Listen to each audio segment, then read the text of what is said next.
Louvado seja o nome do Senhor. Vamos abrir a palavra do Senhor, nosso Deus, no Evangelho de Lucas, no capítulo 8. Lucas 8. Vamos ler a partir do verso 1 até o verso 8. Lucas. Diz assim a palavra do Senhor. Aconteceu depois disto que andava Jesus de cidade em cidade, de aldeia em aldeia, pregando e anunciando o evangelho do reino de Deus. E os 12 iam com ele. E também algumas mulheres que haviam sido curadas de espíritos malignos, de enfermidades. Maria, chamada Madalena, da qual saíram 7 demônios, e Joana, a mulher de Cusa, procurador de Herodes, Susana e muitas outras, as quais lhe prestavam assistência com os seus bens. Afluindo uma grande multidão e vindo ter com ele gente de todas as cidades, disse Jesus por parábola: Eis que o semeador saiu a semear, e ao semear, uma parte caiu à beira do caminho, foi pisada, e as aves do céu a comeram. Outra caiu sobre a pedra, e tendo crescido, secou por falta de umidade. Outra caiu no meio dos espinhos, e estes, ao crescerem com ela, a sufocaram. Outra, afinal, caiu em boa terra, cresceu e produziu a 100 por 1. Dizendo isto, clamou: quem tem ouvidos para ouvir, ouça. Lucas, esse evangelista, médico, doutor, ele fala aqui de 4 tipos de solo, desse texto da palavra de Deus. E esse texto que acabamos de ler, ele começa dizendo assim: aconteceu depois disto. O apóstolo Lucas, ele é indefinido quanto ao tempo e lugar. Ele não define. Para entendermos, a gente precisa ir no capítulo 7, ver o contexto anterior, ver por que razão ele chega aqui e diz: aconteceu depois disto. Então, a gente dando uma olhadinha lá para o capítulo 7, nós vamos ver, em primeiro lugar, a cura de um centurião, de um servo do centurião, melhor dizendo. O que aconteceu lá? Ora, esse centurião era um homem da guarda romana, mas que amava a lei do Senhor. E amava a lei a ponto dele ajudar todos os que moravam naquela região e ter construído também uma sinagoga. E aconteceu que um dos seus servos adoece, um servo que ele estimava. Esse adoeceu. E ele pede para o povo, os líderes judeus, chegarem lá com Jesus e dizer: olha, Senhor, vai na minha casa, visita meu servo, cura meu servo. E o Senhor se dispõe a isso, porque a liderança do povo judeu naquele momento o buscou e solicitou esse favor. E Jesus vai a caminho. Na ida, o Senhor lá no meio do caminho, ele novamente manda seus outros amigos, pessoas que o serviam, disse: Senhor, eu não vim nem à sua presença porque não me acho digno, embora ele tenha ouvido a palavra do Senhor, por meio de pregações, por meio de tudo aquilo que ele ouviu. Mas ele disse: Senhor, não sou digno nem de chegar na sua presença, nem que tampouco o Senhor entre na minha casa. Dá uma ordem, porque eu sou homem, sujeito às ordens também. E digo a esse: vai, e ele vai. Digo a aquele: vem, e ele vem. Digo ao meu servo: faz, e ele faz. E o Senhor Jesus, ouvindo aquilo, disse: nunca vi tamanha fé no meio do povo de Israel, como vi nesse homem. E ali está esse contexto. Em seguida, o que acontece novamente? Jesus vai a caminho de uma cidade e ele vai porque ele sabia o que ia encontrar no meio do caminho. Aquela cidade chama-se Naim, uma cidade pequena.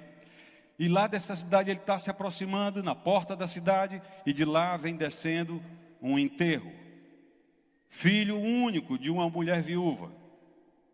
Vem aquele enterro, vem acontecendo, todo mundo chorando, acompanhando. Ele para todo aquele trajeto, no meio do caminho ele vai e diz assim: chega, para aí, menino, levanta-te. E o menino se levanta. Tem 3 situações dentro das Escrituras Sagradas desse momento de ressurreição, de sair da morte, voltar para a vida. Eu acho isso maravilhoso, meus irmãos. Eu já falei aqui anteriormente uma vez, vou repetir mais uma vez. O Senhor aqui está sendo claro em dizer que tem ressurreição de mortos. Tem ressurreição de mortos. Não tem reencarnação, tem ressurreição de mortos. Quem acredita em reencarnação está sendo enganado pelo diabo. Tem ressurreição, e a Bíblia fala que todos nós ressurgiremos. Uns para entrar na glória celestial, outros não. Mas todos nós ressurgiremos. É assim que está escrito. E o Senhor, mostrando assim, Ele vai e levanta aquele filho único daquela mulher. Em seguida, Ele prossegue, e como nós cantamos ainda agora há pouco aqui, em todas as aldeias, em todas as cidades, o Senhor Jesus pregava e afluía para Ele multidões. Vinha muita gente. Lucas aqui não fala do que aconteceu, mas aquela multidão que via com Jesus, chega à beira-mar, ele entra num barco e começa a pregar a partir do barco para aquela multidão toda. Mas então o nome do Senhor era conhecido. Todos os líderes de Israel sabiam quem era Jesus. E um dentre esses líderes, um fariseu chamado Simão, convida-o para que ele vá para a sua casa jantar com ele. E ora, gente, Jesus vem para a casa desse homem e chega, põe-se à mesa. A mesa naquele tempo, a mesa era baixinha, como nós vemos aqui encenada no musical Paixão pela Vida. A mesa era baixinha, e o Senhor chega, senta-se nela, os pezinhos para trás, apoiado o cotovelo em cima talvez de uma almofada, alguma coisa assim, que era comum. Reclina-se à mesa, diz a palavra do Senhor. E nessa hora, entra uma mulher em cena. Entra uma mulher em cena que não tinha sido convidada, mas ela entra em cena. O Senhor nosso Deus está ali, sentadinho, e aquela mulher entra por detrás dele e chorando. As suas lágrimas caíam de tanto que ela molha os pés do Senhor todinho, a ponto de molhar de tal forma que ela usava o próprio cabelo para enxugar os pés. Na medida que enxugava os pés, ela também beijava os pés do Senhor. Em seguida pega um vaso de alabastro com um azeite perfumado lá dentro e unge os pés do Senhor Jesus. É uma cena magnífica. Uma cena lindíssima. E naquela hora, o Simão, que convidou o Senhor Jesus, chega para ele assim, no mesmo pensamento dele, na mente dele, no coração dele, e diz: ele não é profeta. Ele não é profeta. Porque se ele fosse profeta, ele saberia quem é que está tocando nele agora. Essa mulher é pecadora, conhecida de todos aqui. E o Senhor nessa hora, conhecendo o coração do homem, usa uma outra parábola e fala com Simão. Simão, um homem devia 50 mil. O outro devia 5. E nenhum dos dois tendo com o que pagar, o Senhor perdoa. Aquele homem perdoa a dívida dos dois. Quem mais amou aquele homem que foi perdoado? Aí ele vai dizer assim: é claro que foi o que devia mais, 50 mil. E o Senhor disse: você discerniu bem. Você discerniu bem. Ou de 50 mil. Que vai amar mais. Então a quem muito se perdoa, muito se ama. O Simão ali recebeu uma lição do Senhor Jesus naquela hora, de o entendimento de que aquela mulher que estava ali aos pés do Senhor, estava ali fazendo algo que o anfitrião da casa não fez.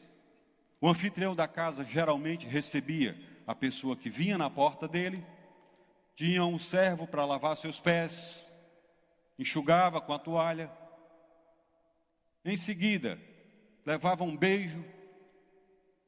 Um beijo é tão legal quando ele é dado assim, com carinho, com amor, com receptividade de fato, dizendo assim: ó, você é muito bem-vindo na minha casa, você é muito bem-vindo na minha vida, você é muito bem-vindo nos meus relacionamentos. É o ósculo santo que o apóstolo Paulo fala. Em seguida, derramar-se um óleo, um azeite, um perfume francês hoje, na cabeça daquela pessoa, nos braços dela, no corpo, e ela entrava e era muito bem recebida assim. E o Senhor olha para Simão e diz: entrei na sua casa, você não lavou meus pés. Entrei na sua casa, você não me beijou. Entrei na sua casa, você não me ungiu.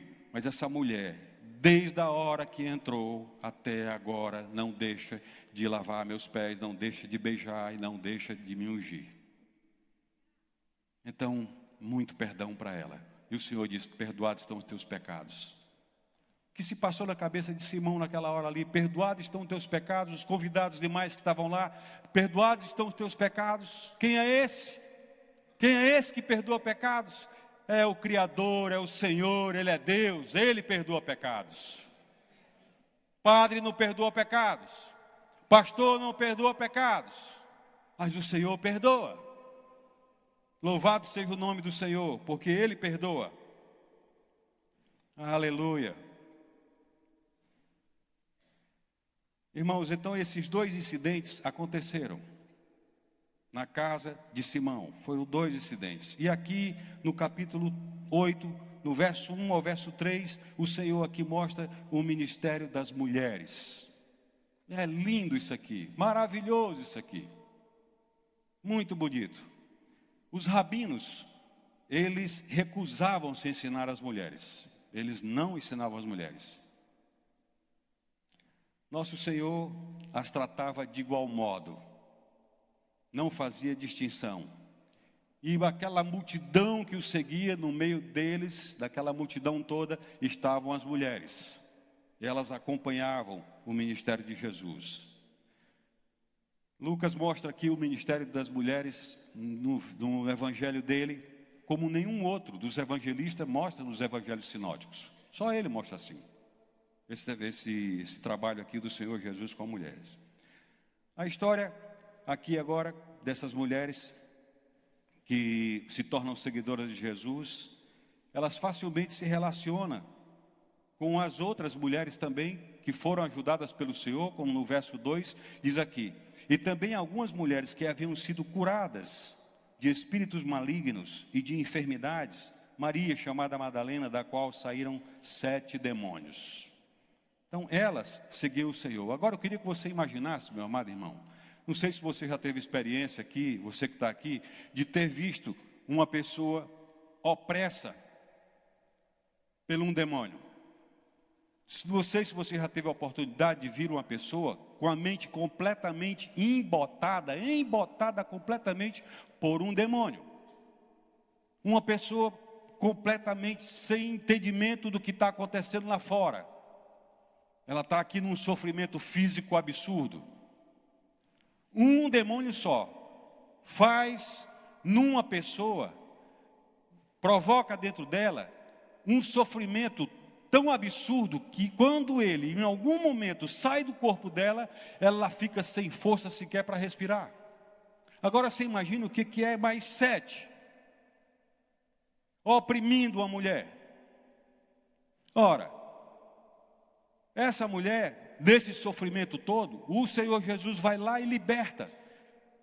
Como é que você acha que essa mulher se portaria a partir desse momento? Como é que você acha mesmo que fosse um homem nessa condição? Mas aqui o texto é mulher. Essa mulher chamada Maria Madalena.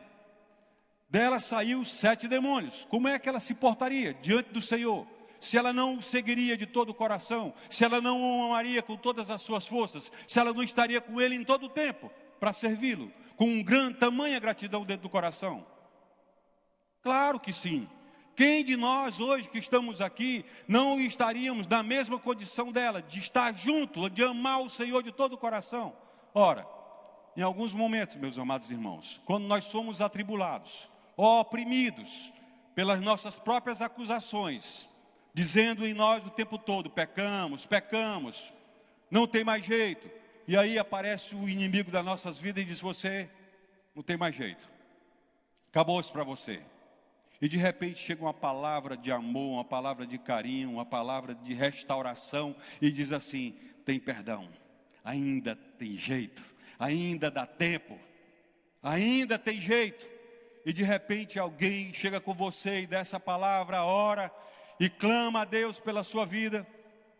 De repente alguém faz essa obra maravilhosa, enviado pelo Senhor Jesus, recebe a oração e aquele peso sai de cima de si. A acusação desaparece, o diabo já não atormenta mais. Brota dentro do coração um amor profundo pelo Senhor, um amor profundo pela obra de Deus, e a gratidão é contínua. A gente nunca mais se afasta dos pés do Senhor. Assim, aconteceu naquele tempo e acontece agora conosco. Acontece também nos nossos dias. Louvado seja o nome do Senhor, porque Ele reina, Ele é Senhor absoluto sobre sua criação, ontem, hoje e será eternamente. Louvado seja o nome do Senhor. Tantas mulheres também foram favorecidas, curadas de enfermidades, de doenças.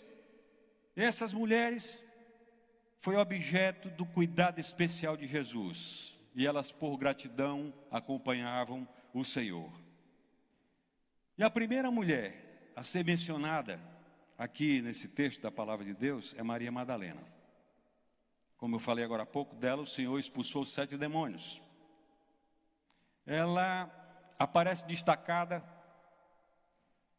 em 4 relatos da paixão. Lindo isso aqui. Ela foi uma das que mais tarde presenciou a crucificação de Jesus. Ela estava lá naquela hora, assistindo a crucificação. Talvez chorando muito. Você vai encontrar esse que estou falando aqui agora em Mateus 27, 55 a 56, Marcos 15, 40, João 19, 25, momento em que ela está presenciando a crucificação de Jesus. E que se aquela crucificação não tivesse acontecido, nós não estaríamos aqui hoje. Louvado seja o Senhor porque aconteceu. Porque Ele voluntariamente se entregou naquela cruz por amor a nós. Louvado seja o Senhor, por amor a nós. Ela estava ali. Ela também presenciou aonde o corpo de Jesus fora colocado. Ela foi lá acompanhando toda aquela movimentação e viu o corpo do Senhor onde estava sendo colocado naquela tumba que nunca tinha sido usada e estava sendo usado pela primeira vez. Esse é o segundo fato. O terceiro, ao raiar do domingo de manhã bem cedo, ela foi lá para ungir o corpo de Jesus. Quando ela chega lá, a pedra está removida. Olha lá para dentro e já não encontra mais nada. Jesus não estava lá. Além disso, meus irmãos queridos, ela viria a ser a primeira pessoa que fala com Jesus ressuscitado. Olha que maravilha. Primeira pessoa. Ela olha para o homem que está do lado dela e ele diz: por que choras? Uma cena linda que nós fazemos aqui no musical. Por que choras? Aí ela, pensando ser o jardineiro, disse: se foi você que tirou o corpo dele de lá, me diz onde está. Me diz onde está. Jesus fala com ela: Maria. Ela ouviu a voz inconfundível do mestre. Ela ouviu aquela voz que ouviu tantas vezes, por tantos ensinamentos, com tantas pregações. Ela olha e diz: Rabone. Para ela, o Senhor, depois de ressuscitado, fala pela primeira vez. Aquela mulher que tinha sido execrada da sociedade, execrada do meio familiar, 7 demônios. É para ela e ela que acontece tudo isso com ela. Como Jesus deu atenção às mulheres. Como Jesus deu atenção às mulheres. Os rabinos não davam essa atenção, mas o Senhor dava. Permitiu que acontecesse tudo isso. Ela é a primeira mulher, também junto com as outras aqui, acontece no contexto, de estar servindo ao Senhor. Tem outra mulher, está aqui citado também no versos de 1 a 3. Joana, esposa de Cusa. Quem era Cusa? Ele era o mordomo da casa de Herodes. Naquele tempo, Herodes, que reinava em toda aquela região, era Antipas. Aqui agora nós vimos aqui uma mulher de uma sociedade elevada, da alta sociedade, a mulher de Cusa, uma classe social alta, e ela estava no meio das outras mulheres também, que serviam ao Senhor Jesus. Aqui a gente vê que o Evangelho do Senhor chega tanto na alta classe, quanto ele chega na classe média, como ele chega na classe mais baixa. Não há distinção de pessoas. O Senhor é para todos. Ele não faz distinção. Então aqui está a mulher do mordomo. Ela estava entre as mulheres que iriam ouvir as boas novas. Que boas novas são essas? Ele não está aqui. Ele não está aqui. Ela estava ouvindo as boas novas, que está relatado em Lucas 24, do verso 6 e no verso 10. Ele não está aqui. Ressuscitou. Outra mulher, Susana, mencionada aqui também nas Escrituras, no verso 3. Impressionante que essa mulher aqui não diz nada, nenhum dos evangelhos fala a respeito dela, quem era ela, o que ela fazia. No entanto, ela está aqui mencionada, ficou mencionada nas páginas das Escrituras Sagradas, porque ela desempenhou um papel impressionante, um papel de ajuda humanitária tremenda ao Senhor Jesus e aos seus discípulos. Por isso é mencionado o nome dela aqui. Aqueles irmãos, os 13, incluindo Jesus, os 12 mais Jesus, João, Tiago e Pedro deixaram a pesca. Mateus deixou a coletoria. Não tinha de onde mais tirar o sustento. No entanto, eles andavam com Jesus o tempo todo. E aquelas mulheres serviam ao Senhor continuamente. Continuamente. O ministério delas aqui é maravilhoso. Susana tinha bondade no coração. Eram discípulas de Jesus.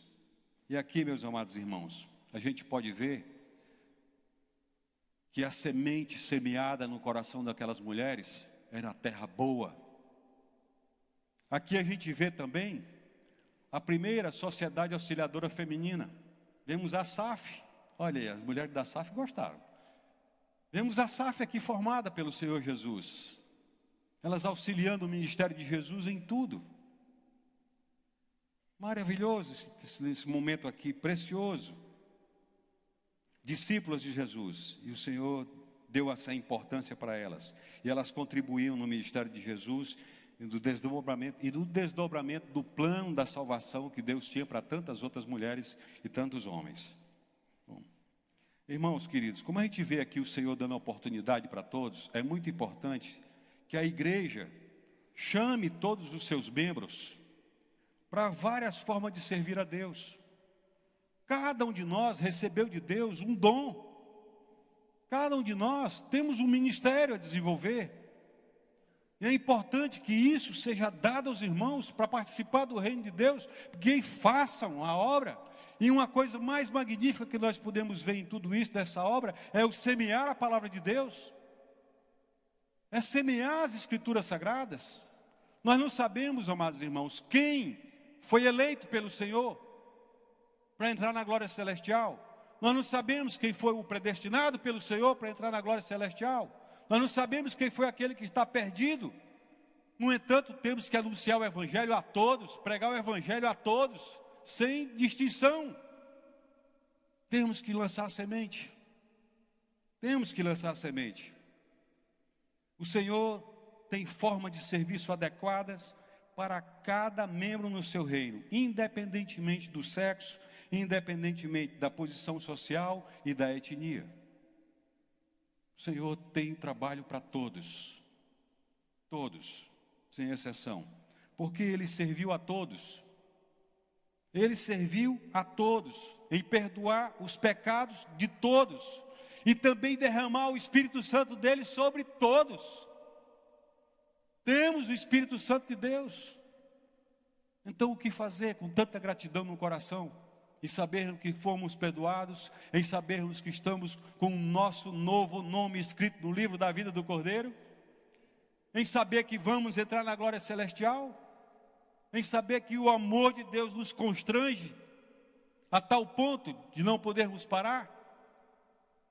Temos é que anunciar o Evangelho do Senhor Jesus. E aqui agora, a partir do verso 4, ele apresenta 4 tipos de solos. 4 tipos de solos. E em vista desse estilo incomparável do mestre, de ensino, da pregação, dos milagres, da ressurreição de mortos, da reunião dessa grande multidão, é compreensível vermos esse povo todo chegando para Jesus o tempo todo. Irmãos queridos, se o nosso exemplo, se o nosso viver for uma vida que imite a vida do Senhor Jesus, nós veremos as pessoas chegar próximo a nós, pedindo razão da nossa fé, procurando saber por que somos diferentes. E nós, como cantamos ainda agora há pouco aqui, o penúltimo louvor, nós nos comprometemos em ir. O povo do Ministério Infantil chegou aqui e apresentou o texto de Marcos. Ide por todo mundo, pregar o Evangelho a toda criatura. Nós temos que nos dispor aí e anunciar o Evangelho. Eu me lembro bem de uma situação que a gente lá na central, ali na Silva Ramos, a gente vem de lá da central, a gente passa de frente a uma padaria que tem ali. De vez em quando a gente para lá para comer um X-caboquinho. Mas eu me lembro que o dono daquela padaria, aquele local ali era difícil, tinha muito problema. E o dono daquela padaria, quando colocou aquela padaria lá, me lembro que o Paulo, estava agora há pouco cantando aqui, o Paulo era fornecedor de material para aquele homem. E o Paulo chegou uma vez e me disse: pastor, eu falei de Jesus para ele. Eu falei de Jesus para ele. Paulo, comerciante, o negócio do Paulo é vender o produto dele. Mas ele não perdeu a oportunidade. Falou de Jesus para aquele homem. Mais tarde aquele homem veio a falecer. A esposa assumiu o lugar. E a esposa continuou sendo visitada por muitos de nós. Pastor Júnior pregou muitas vezes para ela. Muitas vezes eu fui lá também e anunciei o Evangelho. O certo é que aquela mulher se converteu. Alguns funcionários dela se converteu. E ela frequenta essa igreja até hoje. Mas foi anunciado o Evangelho para ela. Se você está na sua faculdade, lance a semente. Está na indústria, lance a semente. Você trabalha no comércio, lance a semente. Dê testemunho de Jesus na sua vida. E deixe que as pessoas cheguem a você, porque à medida que você for anunciando, virão muitas pessoas ao seu encontro para ouvir a palavra do Senhor. E haverá salvação, haverá libertação. Aí a razão de tanta gente seguir a Jesus, porque ele tinha uma boa palavra. Ele pregava com autoridade. Ele anunciava a palavra com autoridade. Não ficava na dúvida. Quando ele tinha que dizer que alguém era um hipócrita, ele dizia que era hipócrita. Mas quando ele se compadecia de alguém, ele se compadecia. E a palavra dele era firme.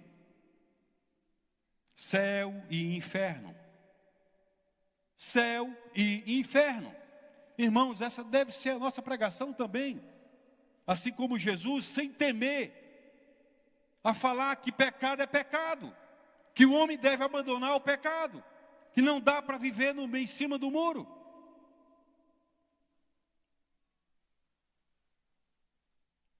Céu e inferno.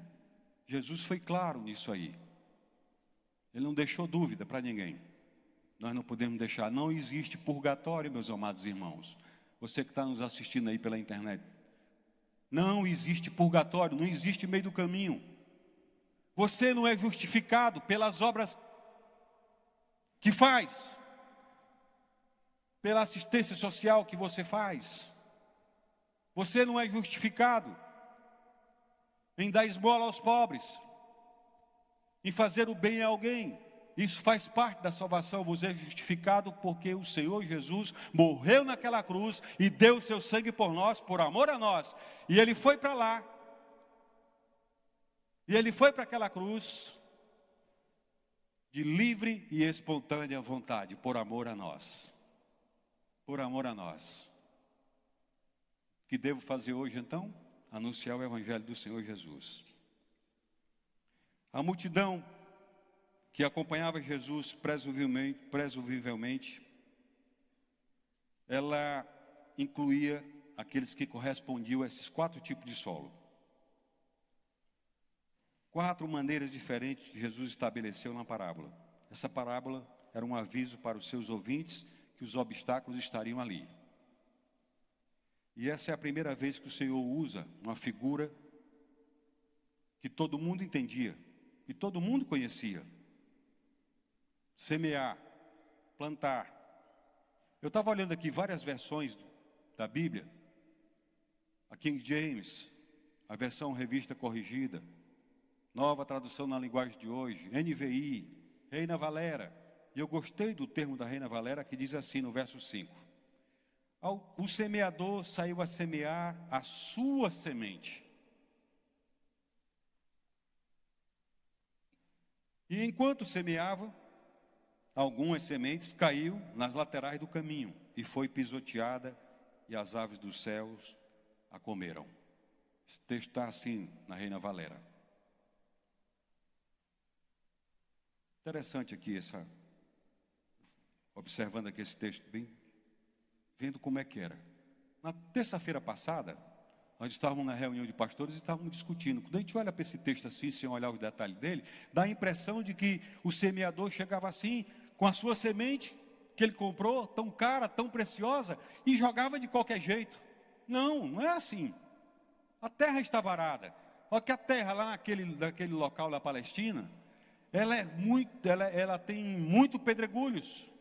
Mas as valas eram cavadas para ser lançada a semente. E no meio daquelas valas tinham pedras. Tinham outras sementes também que vieram, aguardando as primeiras chuvas. E aqui a palavra de Deus fala que agora, o local onde o semeador tinha que passar, numa fileira aqui, noutra fileira aqui, noutra fileira ali, é claro que aquele solo ia sendo compactado. E quando ele lançava a semente, o vento poderia perfeitamente lançar a semente fora. E ela ia sendo pisoteada. Não só por ele, mas quantos outros passassem por ali. E logo ela não conseguia penetrar na terra. Eu não quero aqui agora me delimitar, o tempo também está correndo demais ali. Mas você vai do capítulo 13 de Mateus e veja o capítulo 13 até o verso 23, que você vai ver o Senhor Jesus dando a explicação a respeito por que as aves do céu vieram e comeram aquela semente. A razão por quê? Eu não vou ter tempo para poder falar desse ponto aqui agora. Mas é muito importante a gente entender como o Lucas está falando aqui. O agricultor lançou a semente. Uma delas, diz aqui a palavra de Deus, e essa semente que ele lançava podia ser a semente do trigo, podia ser a semente da cevada, podia ser vários tipos de semente que ele estava lançando naquele tempo lá. E ele fazia isso espalhando com a mão. O solo estava lavrado. E à medida que esse homem semeava, era inevitável que uma parte caísse pelo caminho. E caía nas laterais. Nessa versão que eu li aqui agora há pouco com os irmãos na Reina Valera, diz que esta semente desse agricultor foi pisoteada e ela não conseguiu penetrar na terra. Mas no verso 6 diz assim: outra caiu sobre a rocha. Tão logo brotou, murchou, porque não tinha nenhuma umidade. Como eu falei agora aquele solo era rochoso. E alguma pedra que ficou por ali, a semente caiu ali em cima com um pouquinho de areia que tinha, um pouquinho de terra. E aquela semente estava ali aguardando aquela chuva que viria. Irmãos, aqui é um ponto importante. O Senhor é o Senhor do tempo. Jesus é o Senhor do tempo. É Ele quem manda vir a chuva. É Ele quem manda vir a chuva. Naquela região é muito importante a chuva, no seu tempo, para que se plante e se colha. Muito importante a chuva. Diz aqui a palavra que a semente foi lançada e ela caiu em cima da pedra. E eu estava me lembrando, inclusive nós conversamos na nossa reunião, sobre o Nordeste brasileiro, especialmente o Nordeste brasileiro. Lá tem muitas pedras, muitas rochas. E tem algumas plantas, eu estava olhando para cá, vendo aqui essa montagem aqui, e me lembrei do que nós conversamos na reunião. Lá no Nordeste, quando dá uma chuvinha, a semente que veio pelo vento, jogada, lançada pelo vento, elas se apegam às pedras. O texto sagrado aqui diz que a semente foi lançada sobre a pedra. A forma como Lucas vê aqui é que a semente foi lançada sobre a pedra. E tem algumas espécies que se apegam à pedra. Lá na minha terra, onde eu nasci, eu sou muito mais amazonense do que cearense, mas lá a gente vê uma plantinha chamada mandacaru, que cresce e fica do tamanho do mundo, fica grandona, e ela produz umas frutas vermelhas, grandona também, cheia de sementinha por dentro. Quando eu era menino, a gente passava certas necessidades, e em alguns momentos a gente ia para lá, procurar os mandacarus, não era só eu, mas muitos meninos da vila onde nós morávamos, a gente ia procurar o mandacaru para tirar as frutas, levar para casa, a gente partia entre os irmãos e comer aquela fruta.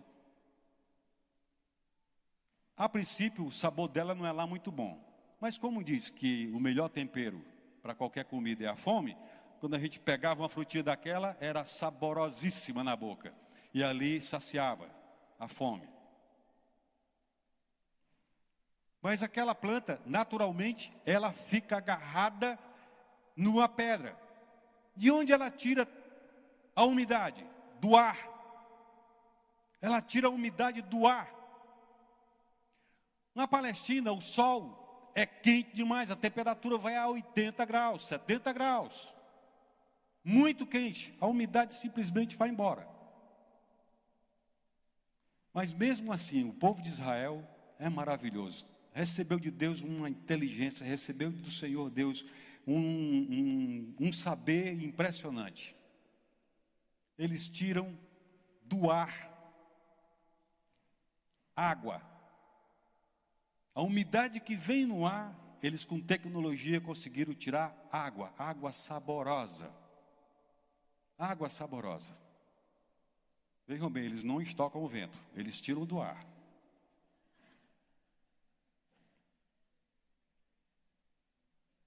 E essas plantas lá no Nordeste aprenderam a tirar essa umidade do ar. Irmãos queridos, mas o certo é que toda semente espera a chuva, porque é com a água que ela vai poder tomar os seus nutrientes e se arraigar ao solo. E eu estava me lembrando também aqui que no verso 7 diz assim: outra caiu entre os espinhos, estes cresceram concomitantemente e a sufocaram.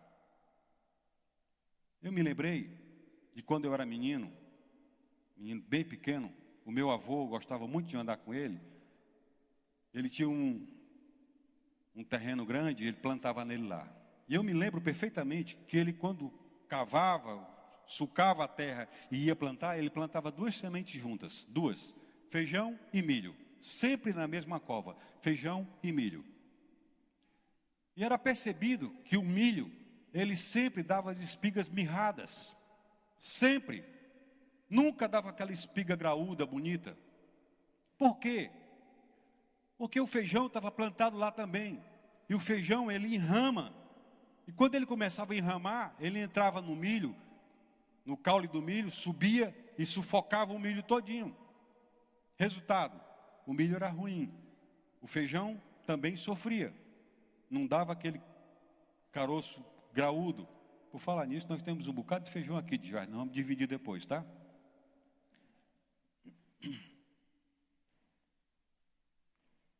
Mas o Papai do Céu, na sua sabedoria, dizia para o povo de Israel antes. Deuteronômio capítulo 22, verso 9 diz assim: não semearás a tua vinha com duas espécies de semente, para que não degenere o fruto da semente que semeaste e a messe da vinha.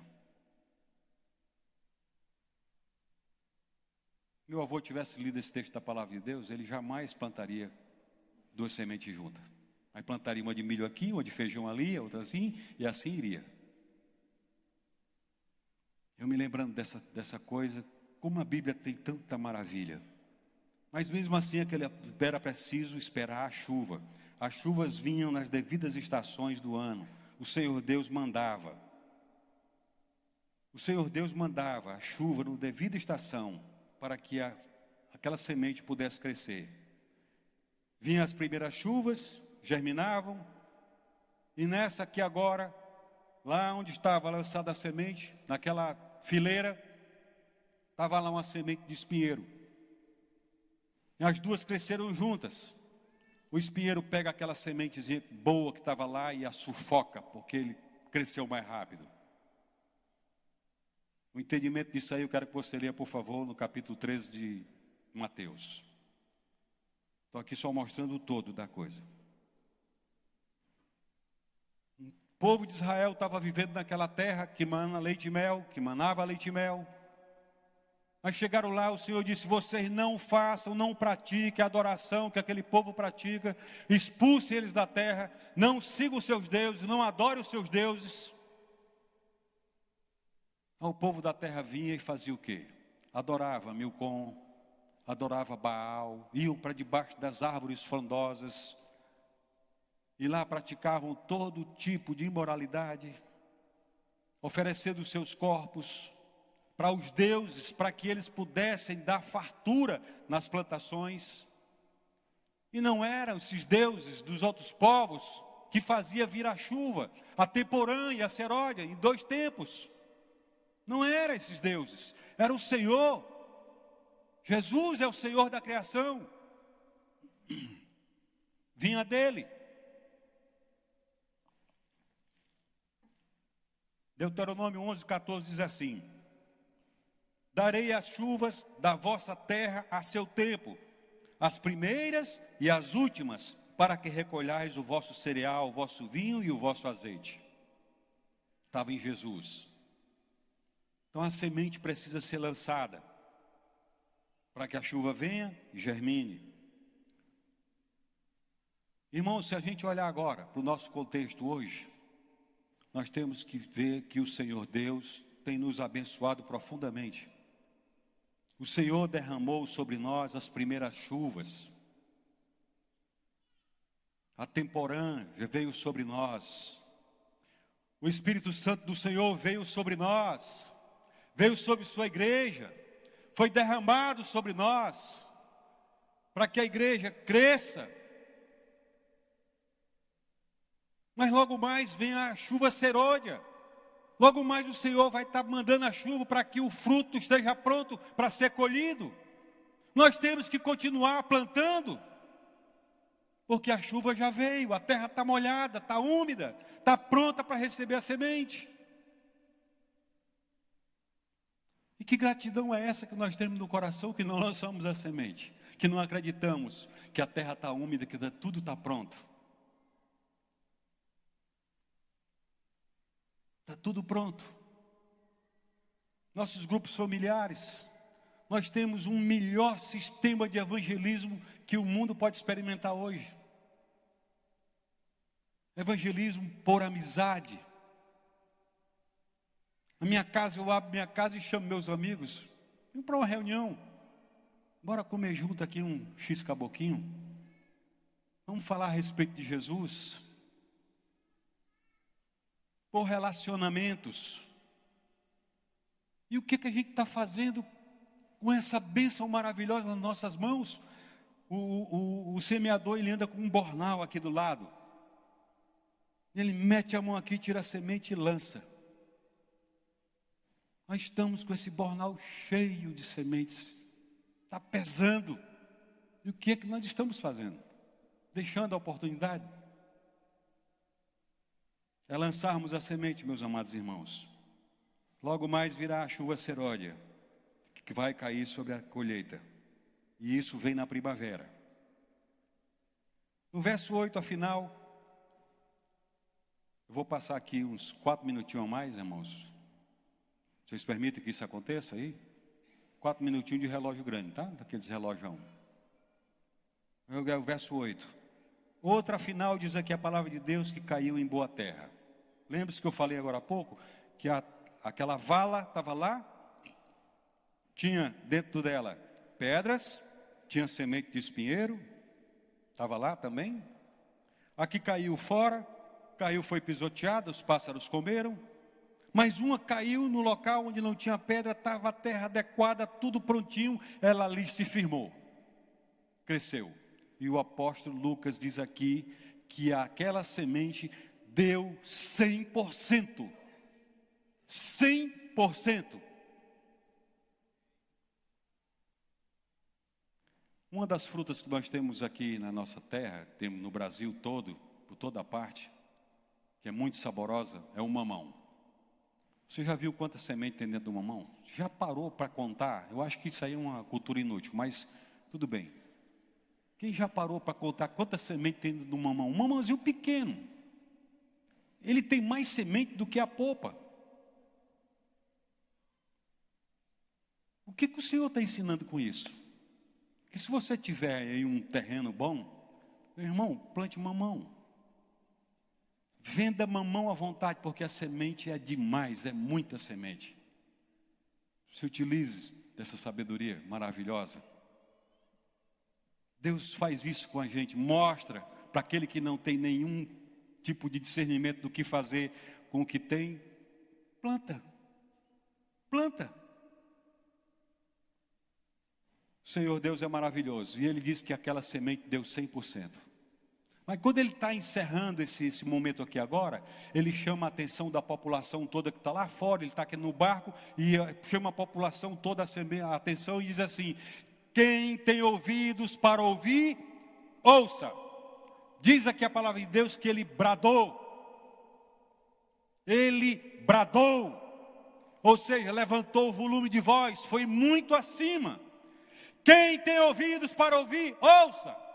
Para quem o Senhor estava dizendo isso, gente? Para os simples. Para aqueles que estão na classe mais baixa da sociedade. Para a classe média. Para a classe alta.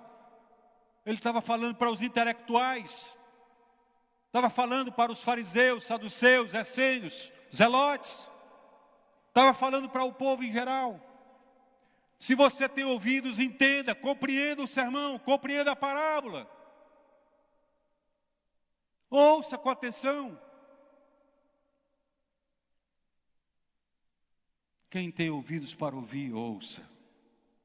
A semente foi plantada, a semente foi lançada, e ela foi lançada em terra boa. Ela foi lançada em terra boa. Irmão, nós estamos aqui hoje, nós que aqui estamos, e tantos outros irmãos que frequentam aqui a Igreja Presbiteriana de Manaus, vêm aqui porque foi lançada uma semente e ela germinou. Quantos não foram libertos dos seus pecados? Quantos não têm a convicção absoluta da salvação? Quantos não estão aguardando de fato a vinda do Senhor Jesus? E quando aquelas trombetas soarem lá no céu, chamando o seu nome, você sobe. Você sobe. Você sobe. Você menos esperar, está aqui o corpo sendo transformado, encontrando com o Senhor nos ares. É a nossa esperança. E por que não plantarmos, continuarmos plantando? Vamos continuar plantando, irmãos, para que muitos entrem aqui e tantas outras igrejas e ouçam a verdade da palavra de Deus, ouçam a respeito do amor de Jesus, ouçam a respeito da salvação, da libertação. Nós não sabemos quem, mas a semente tem que ser lançada. A semente tem que ser lançada. O bom solo recebeu aquela semente. Jesus termina a sua parábola dizendo: aquele que tem ouvidos, ouça. Quem tem ouvidos, ouça. A expressão descreve o fato de que pessoas espirituais entenderão a mensagem espiritual de Jesus. Aqueles que ouviram, entenderão. E que Deus nos abençoe, meus amados. Eu disse 4 minutos, já passei um pouquinho, tem mais um.